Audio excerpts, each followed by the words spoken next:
very much. Your Excellency, Dr. Emmerson Mnangagwa, President of the Republic of Zimbabwe and Chairperson of SADC and Co-Chair of this meeting. Your Excellencies, members of the panel of facilitators, Your Excellency Uhuru Kenyatta, Your Excellency Mokwetsi Masisi, Your Excellency Catherine Samba Banza, Your Excellency Saleh Wak Zode,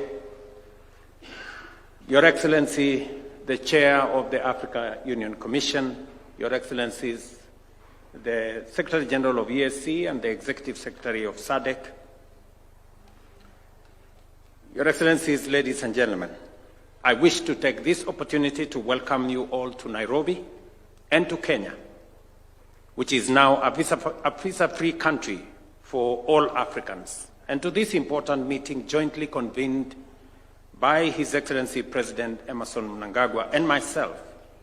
in our respective capacities as chairs of SADC and EAC. Let me also take this opportunity to once again sincerely appreciate Your Excellencies, the panel of facilitators, for making time out of your very busy schedule to attend this joint meeting, and more importantly, for accepting the responsibility of facilitator of the joint EAC-SADC process on Eastern DRC. Your profound wisdom, experience, and vast knowledge in peace building, diplomacy, and leadership is vital in navigating the complex conflict that have afflicted Eastern DRC for decades and contributing to silencing the guns in our region. Excellencies, the purpose of this joint EAC-SADC meeting is to brief the panel of facilitators on their mandate of facilitating inclusive dialogue among the various actors in Eastern DRC with a view to addressing, among other things, the root causes and to restore sustainable peace and stability in Congo. This was born out of the realization by the EAC and SADC leaders that recent escalation in violence in parts of Eastern DRC, including North and South Kivu, have inflicted immense suffering, mass displacement, and triggered concerns about the stability of our region. It was further informed by the recognition that a political solution was the only viable path to resolving the conflict in Eastern DRC. To this end, we called for the urgent merger of the Nairobi and Luanda peace processes into a single, coherent, and harmonized EAC-SADC peace process to serve as a comprehensive Africa-led political process to address the underlying issues fueling the conflict. This was subsequent also to the decision of the summit of the Africa Union to merge the Luanda process, which was largely under the AU, and the EAC-SADC process into one coherent process that would help us resolve the matters in Eastern DRC.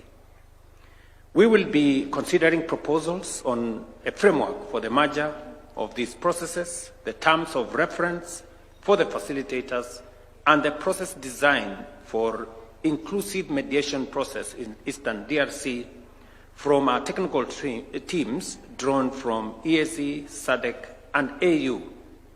based on our earlier directives.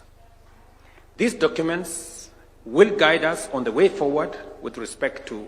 formally launching the interventions by our panel of facilitators. We are encouraged by the emerging extra-regional diplomatic momentum and the key milestones registered through the Washington and the Doha initiatives that have resulted in structured commitments by the primary parties to the conflict in Eastern DRC. To this end, allow me to sincerely commend the Minister of Foreign Affairs of the Democratic Republic of Congo, Madam Teresa Wagner, and the Minister of Foreign Affairs and International Cooperation of the Republic of Rwanda, the Honorable Olivia Nduhungirehe, who is right here with us, for their leadership on this milestone. These encouraging developments are a clear signal that dialogue and diplomacy can work, and that the parties are willing to meaningfully engage to peacefully find a lasting solution in the Eastern DRC. As we look ahead, and in this process, led by our facilitators, we should incorporate the modalities of engagement with the Washington and the Doha initiatives in close consultation with the Africa Union appointed mediator. Your Excellencies, we believe that a sustained, coordinated, Africa-led peace process remains the best pathway to a stable and peaceful Eastern DRC. And to this end, the two regional organizations and the Africa Union Commission remains committed and available to ensure that the implementation of both the Washington Peace Accord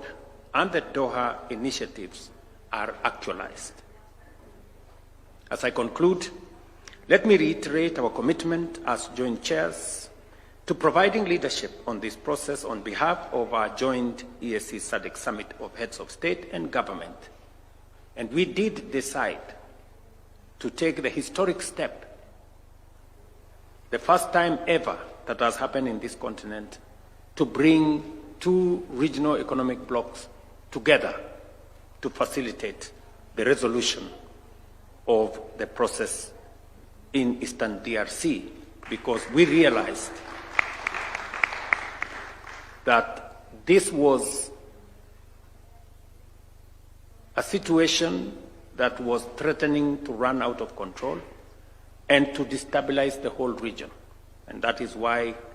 both EAC and SADC summits decided to merge into one process so that we can assist the people of Eastern DRC. Excellencies, let us remain committed and solidify our joint strength to ensure that we leave a lasting legacy of peace within Eastern DRC and our region. I thank you.